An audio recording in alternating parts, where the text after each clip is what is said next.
This is the Conscious Hour. Let's unpack the propaganda.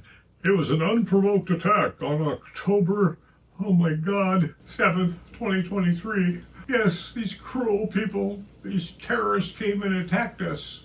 Makes good news, right? Makes you want to have sympathy to the Israelis. But listen to what really happened. They were killing their own people. And this has been out in the news ever since the first week after the October 7th event. They call it a terrorist attack. Actually, it wasn't. But let's get into the facts. Israeli armor probe covered up friendly fire killings of October 7th. A self-investigation of this incident is really a complete cover-up and contains a totally nonsensical and impossible timeline. And it basically completely clears Brigadier General Barak Hiram, who was the officer in charge and who ordered a tank to fire on the house, quote, even at the cost of the civilians, unquote, as he told the New York Times later.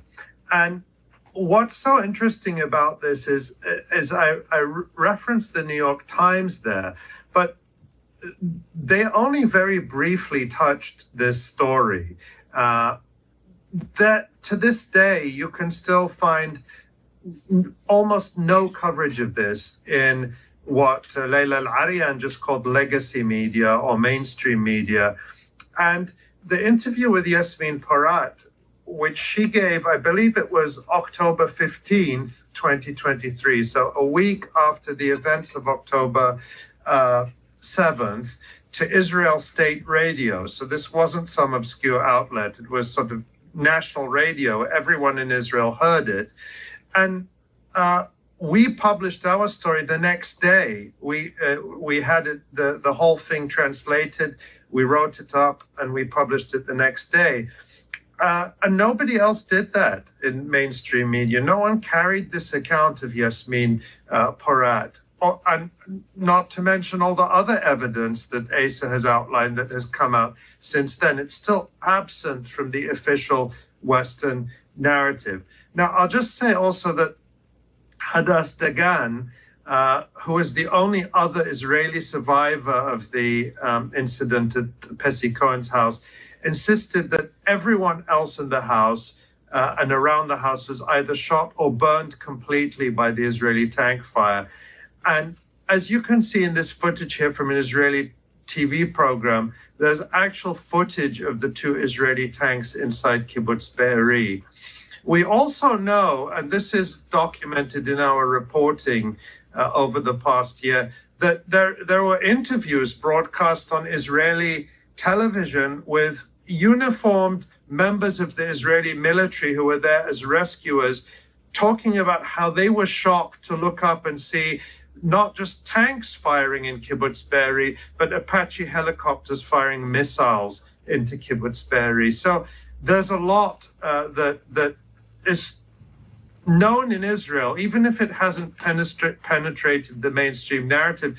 It's been reported there, but isn't reported at all in Western mainstream media.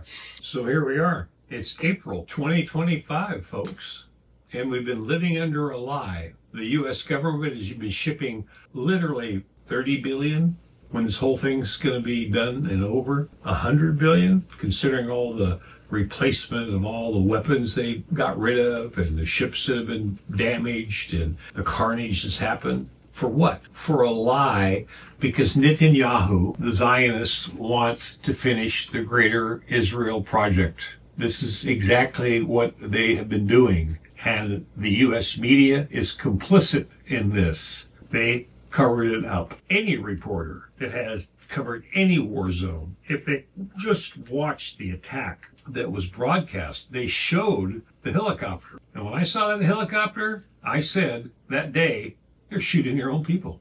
They're killing their own people.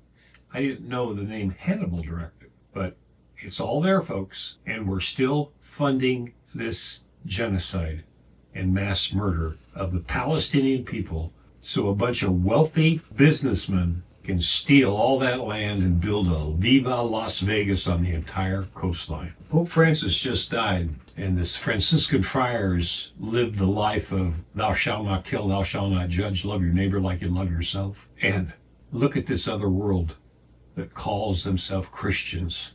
If Jesus was here, he'd probably have a Hannibal directive on you just because you're so fucking evil. It's the Conscious Hour.